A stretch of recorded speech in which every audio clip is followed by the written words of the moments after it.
Da li znate da je ovo grob Svetog Nektarija i ovdje još uvek može da se čuje otkucaj srca?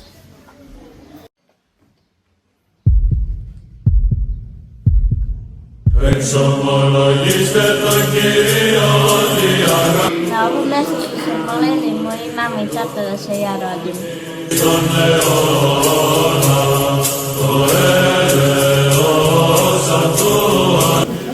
Nektarijus.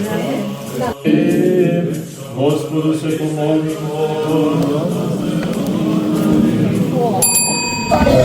Na glavu svetitelju Nektariju, arhijereju Božju, prema velikom gospodinu i bezbožništva, pobožnosti si prosi iskrušio glavu prepodnoga satane, koji nas izranjava od toga radi darovati Gospoda, leči bolesti ne izlečuve, koji nas popadoši zbog bezakonja naših, veramo zavolate Bog pravednog, da tebe radi nas grešne pomilost, prokletstva da nas izbavi od bolesti, da nas razreši i po svoj vaseleni da slavi strašni i preslavno ime njegovo, Otca i Sina i Svetoga Duha, sada i uvijek i u veku vekova. Amin.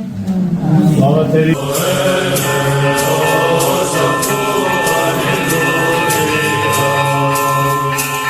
Sono la vista